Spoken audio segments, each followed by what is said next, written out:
the key reason for that is that, the history of the cypherpunks and the history of digital freedom really is demonstrating again and again and again that any centralization vector, degree of trust in third parties, they are always abused.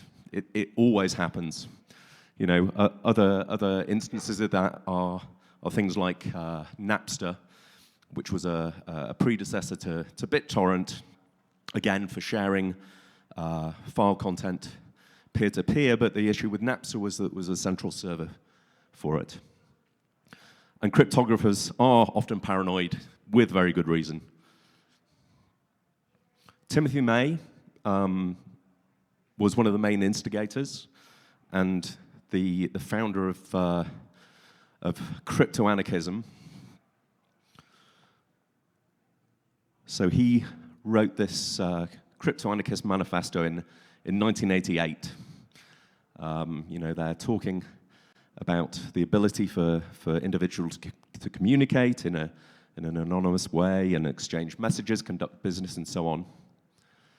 And there's a part in here I'm just highlighting. So, the methods are based upon public key encryption, zero-knowledge interactive proof systems. So this is 35 years ago he wrote these words. And again, a later FAQ he wrote called the Cypheromenon, again highlighting there, secure communication, digital money, anonymity and pseudonymity, and other crypto-mediated interactions. David Chaum was another founding father of some of this. So his dissertation there in 1982, so that's 41 years ago, David Chaum proposed something which was almost a blockchain protocol, but there were some missing parts. Adam Back, another cypherpunk. So his primary innovation was Hashcash, which was a sort of a proof of work technique for spam reduction in email. That was really where that one came from. Nick Szabo, another well-known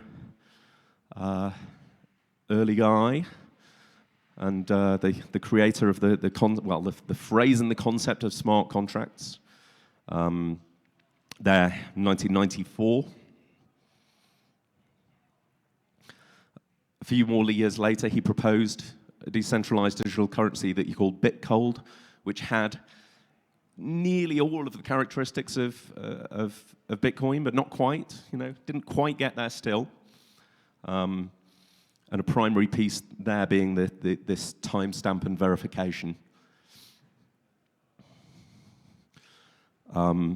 Something again which Nick Szabo highlighted is trusted third parties are security holes. Again and again and again. Third parties, always the issue. Nick Szabo also talked about social scalability. That's a really important characteristic, which is saying that the scaling humans is a lot harder than scaling technology. I guess that would be the essence of social scalability. And a characteristic that you can have of good base technology is that it allows the humans to scale up on top of it. That you really have a clearly defined, stable, firm base, which can be the Schelling point for things to be built on top of that. Phil Zimmermann is best known for PGP, email encryption, and talking about it being a fight. As recently as 1995, hard encryption was actually categorized as a munition. It was controlled. You had export controls because it was considered a military-grade technology. You know, I guess this is really a continuation of you know, Alan Turing and the code crackers of World War II. You know, that's really where a lot of encryption started. And then in later years, where you really had sort of mainframes and you didn't really have personal computing, you know, large companies like IBM could, you know, get a permit for using some encryption. But it was really when personal computers came along and people had PCs, and then people were starting to do encryption on their own machines, that was really where, you know, you had this tension, and yeah, a criminal investigation was started of Zimmerman for authoring, you know, hard encryption to be used. There was an effort as well by the NSA in the mid-90s to introduce this thing called the Clipper chip. And if you guys have heard of this one. So the intention there was introduction of cryptography into cellular devices, but with a backdoor. So basically all mobile devices were going to be backdoored. That was the plan of record. So that was fought off as well. Zuko, another cypherpunk. You probably know best for his Zcash involvement and the first use of ZK snarks in a production blockchain in 2017. But he worked with David Chaum on DigiCash, which was another digital currency attempt in the 90s. So yeah, you know, talking about this stuff being revolutionary, you know, what that has meant is that these efforts have run up against the law as well. You know, Zimmerman had his case there, but there have been more. So Julian Assange, another well-known cypherpunk, best known for WikiLeaks. And, you know, WikiLeaks was one of the first sort of major cases of Bitcoin being used to provide funding to an organization outside of sanctions and money control. And he is currently appealing extradition to the US, facing up to 170 years in prison, amazingly.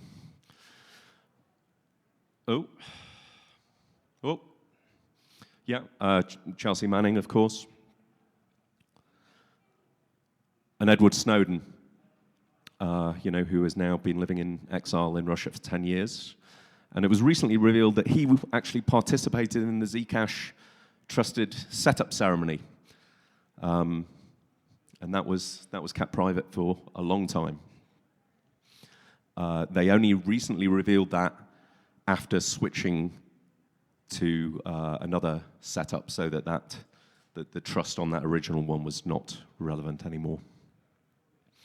Aaron Swartz, not really a cypherpunk, but you know, another victim of the law. Ross Ulbricht, of course, with Silk Road. And our very own beloved Virgil Griffith, who crossed the line in visiting North Korea. Act 2, Bitcoin, blockchain, and cryptocurrency. A continuation of the same story.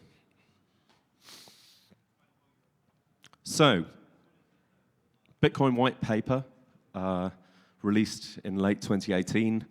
Network went live in 2009, and this was the first instance of a blockchain, of a cryptocurrency, and you really had, for the first time ever, a purely peer-to-peer version of electronic cash. All of the earlier attempts had some centralization vector, some you know, means of controlling them. But for the first time, what you had here was this dual innovation of an immutable ledger, which was created by miners who were incentivized in that creation by the rewards in the blockchain itself. So you have this this synergy between the blockchain and the cryptocurrency, and that's used to incentivize its own creation. And what you had really with that proof of work is something which was completely permissionless and pseudonymous for all of the participants. Oh, wrong way. So yeah, as I said, 14 times Satoshi mentioned trust minimization. And this is a kind of a key diagram that was in the paper is saying, you know, in existing technologies, you will have identities and transactions happening there, and you've always had trusted third parties and counterparties in the middle, be those banks, be those PayPal. So what you had here was a severing of those two pieces, so that you have this identity wall between this firewall between identities and between the transactions. So the transactions are public, but the identities are decoupled. And that was utterly new. So yeah, how does proof of work work within Bitcoin? But proof of work is pretty much the same in other chains. So essentially what you have is you have a new block added to the chain on average every 10 minutes. These now are created by specialist hardware, a Bitcoin miner, an ASIC. Earlier on they were CPUs, and then GPUs, FPGAs, and so on. And these blocks pack thousands of transactions in. You are making these random guesses. It's this hashing problem. People often say solving a hard puzzle. That's really a pretty poor characterization. But yeah, really what you have is that the more computing power you have it, the more likely you are to solve it. You have this difficulty adjustment that has a natural rebalancing, where if blocks are being produced too slowly, the difficulty is lowered, and vice versa. And it is completely permissionless in that there is no identity. You know, all entities are pseudonymous. They can come and go. Any actors can come and go. For example, in 2021, China banned crypto, so not just mining, but basically pretty much banned all cryptocurrencies in 2021. So at that point, 50% of the mining network went offline and moved elsewhere, and it just continued. You know, you have this unstoppable whack-a-mole where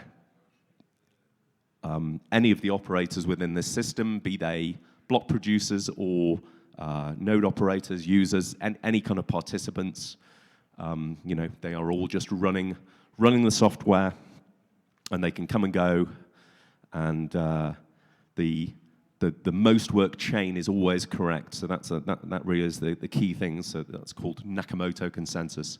People often talk about proof of work and proof of stake as consensus mechanisms.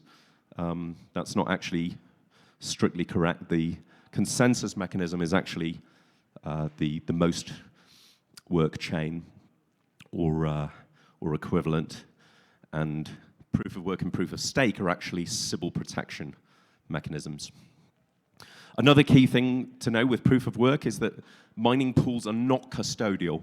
You know, you'll often see these pie charts saying, well, 4 mining pools are controlling, you know, all of the mining, but they're not custodial. You know, they just aggregate hashing work, and you can move between them at will. So again, that's another key decentralization point, is that if mining pools go bad, you can just change around. So, but proof of work is wasteful, right? You know, it's a waste of energy. Well, no, it's not wasted, because it's serving an incredibly valuable purpose, which is keeping the system maximally decentralized with no communication out of band needed between people, no manual intervention, and no subjectivity. So what that's talking about is that Nakamoto consensus of the longest chain being the truth makes it a completely objective setup. It doesn't matter where you are, it doesn't matter when you join, there is always that single point of truth. There's no central authority and you're reaching this global consensus, and the more energy used, the more secure the transactions are. So proof of stake.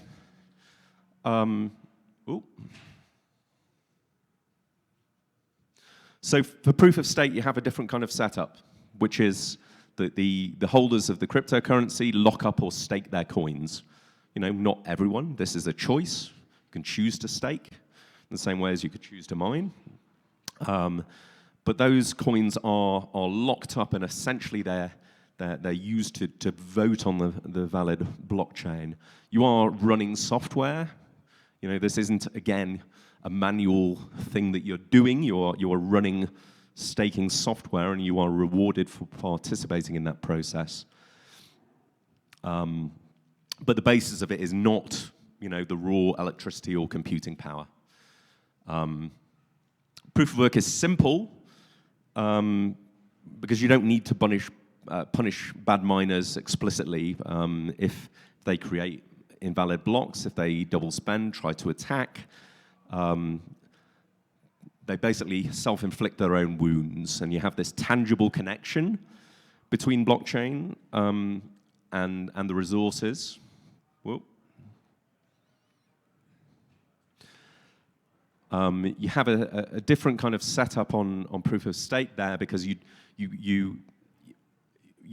do have to punish on proof of stake for that to work, because you haven't got resources that are being used.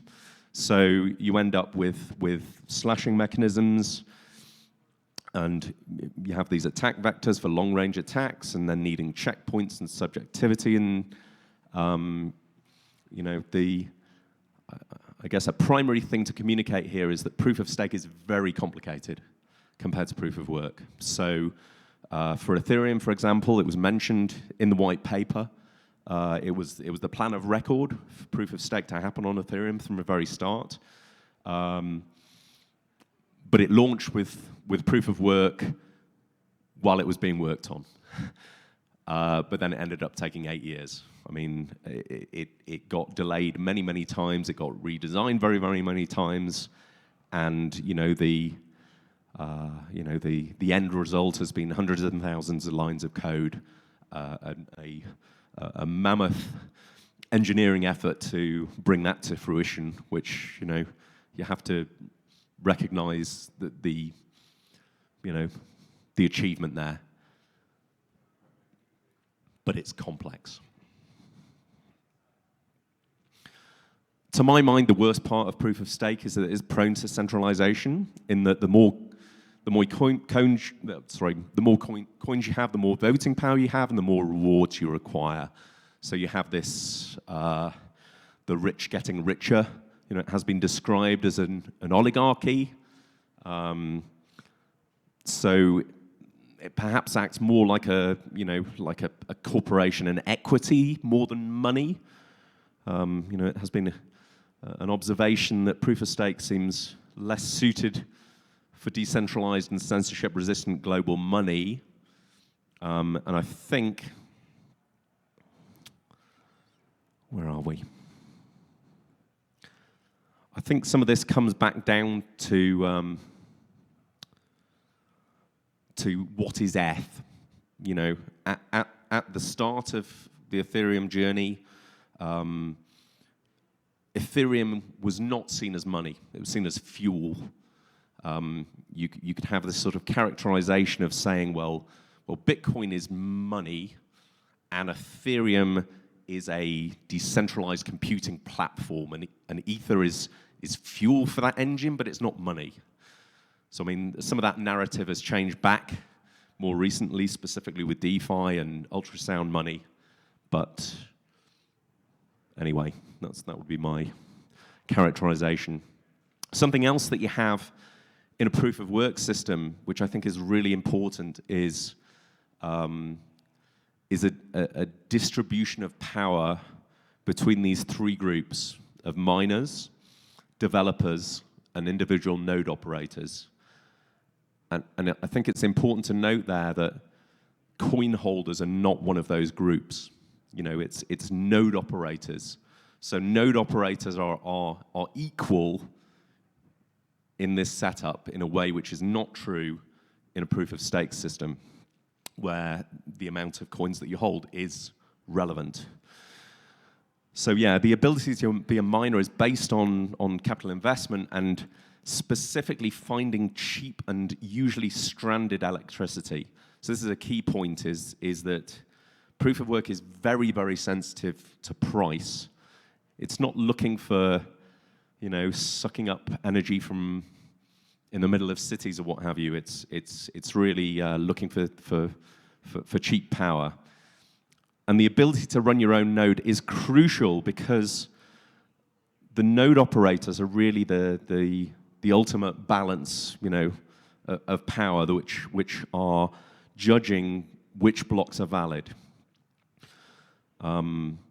So the miners, you know, the miner cannot unilaterally make changes. The node operators have got that control. So I'd say it's really similar to the branches of government. And the natural state is to resist changes. So, I mean, a key example of this stuff playing out was SegWit 2x and the New York Agreement around the Bitcoin block size wars, where you had this disagreement over whether or not to scale the Bitcoin L1. So, you know, a huge amount of the miners, Bitmain, the ASIC main manufacturer, the exchanges, the Bitcoin companies, they were all in favor of this SegWit 2x, which was implementing SegWit and then double the block size.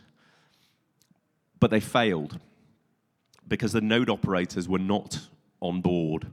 You really had a rebellion. You had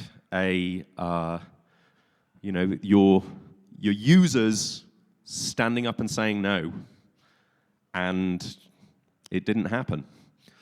So, you know, you ended up having the Bitcoin Cash fork going off, and then later Bitcoin SV, but, you know, none of those have had anything like the success, because essentially you had this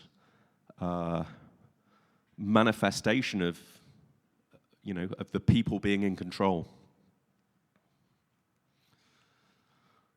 But it's obsolete, right? You know, we don't need proof of work anymore. It's obsolete. That's the perception, but it's not true, because the real world resource use is actually a feature. It's not a bug. It's an intentional feature for maximal security and the simplicity as well, the social defense, and what you have with proof of work is that the block producers and the coin holders are merged together. So you don't have that balance anymore. And it isn't the case in Ethereum, but other chains with on-chain governance, I'd say, are the worst of the lot, because they go even further by tying the developers into that same pool as well. That you really have this protocol changes are voted by the people with the most money, you know, literally enforced on chain. So that's the right the far end. So yeah, I'd argue that the proof of work is better for global money, and proof of stake is better for, you know, it's more similar to tech stocks. You know, I think it's a fine platform for doing DeFi. It's a fine platform for doing decentralized application, but not for money.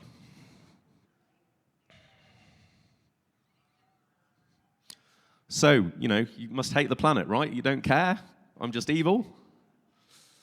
Well, you'll commonly see stories like this. You know, Ethereum moved to proof of stake. Why can't Bitcoin? This is just a couple of days ago. Or there is this campaign that you may have seen, which is being run by Greenpeace USA, called Clean Up Bitcoin, Change the Code. So it's, change the code is the woo. So just change the code, right? Why don't you change the code? Just change the code. Do you hate the planet? Just change the code. Nearly all of these articles are really, really oversimplistic. It's the same talking points again and again and again.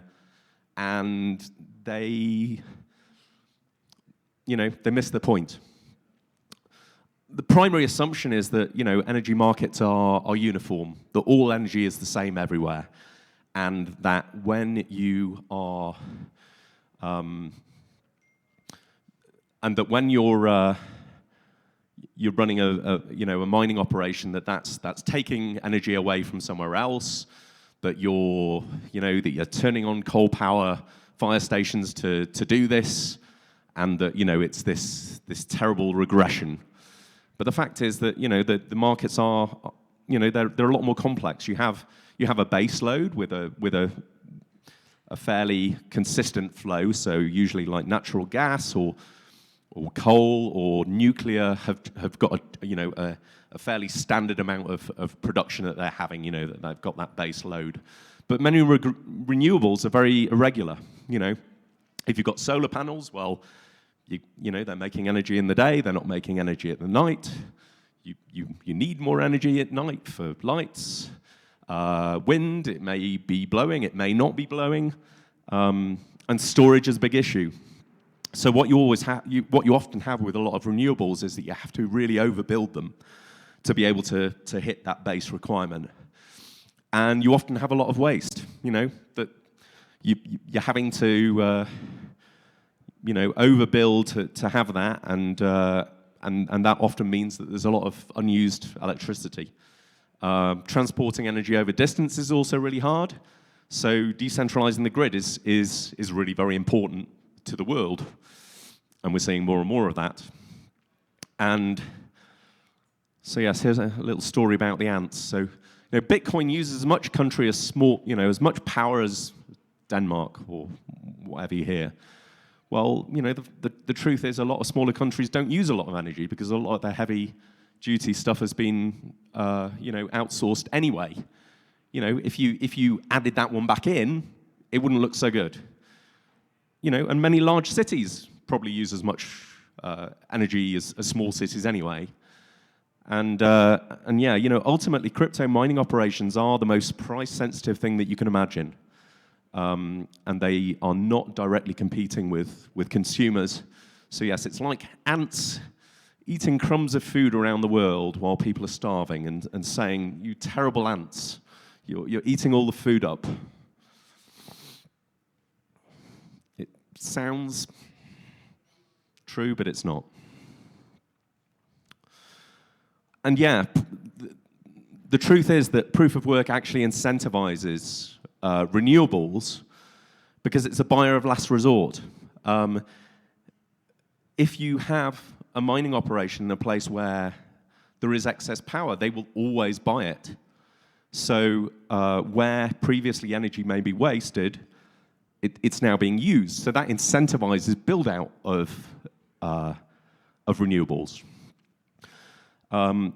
Grid stabilization is talking about the fact that that really, you've got this image of these ASICs churning 24/7, but that isn't the case.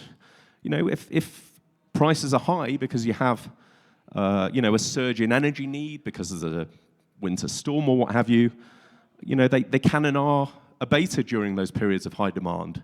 They can react in a way that very few other things can. Yeah, e-waste is another thing that comes up. It's a problem. E-waste is a problem in general, in lots and lots of ways. Electric cars use an awful lot of resources to build them, but they don't get demonized in the same way. Or, everything that we're doing with computing and tech and data centers and streaming and, heating and air conditioning, and there's just numerous things that use lots of energy. So again, a lot of this ends up being demonization. Another thing that gets thrown out all the time is like, energy per transaction. So you'll see this story of saying, well, a Bitcoin transaction is equivalent to like, all the energy used in your house for a year or something. But, that really conflates settlements with payments. That what you have with Bitcoin and with other cryptocurrencies is that they're a settlement layer. That you can have payments that are sitting on top of them, which aggregate all of these up, and that a good amount of the costs or the fees are actually to do with securing the network. They're not to do with particular transactions. So these are happening whether or not the transactions happen. So splitting those out into a per transaction thing, again, it's a poor choice. And yeah, there are various different studies, but it does look like that the majority of crypto mining is fueled by sustainable energy, and that is, that's taking up fast because it incentivizes these renewables in a way that lots of other things don't.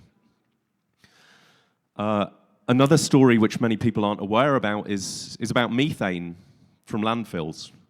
So methane is around 30 times worse, I am told, than CO2 as a greenhouse gas, which is why you have these stories about cows' farts and, we should not be eating beef.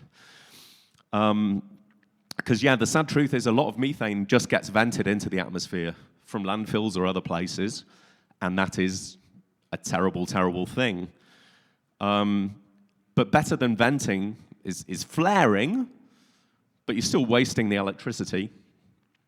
So there are multiple projects that are now, putting that energy to use by crypto mining. And you can end up with that being carbon negative. And that is something that you cannot achieve with the proof of stake system without carbon credits, but proof of work can actually be intrinsically good for the environment. Any more questions, please feel free to contact me on Twitter.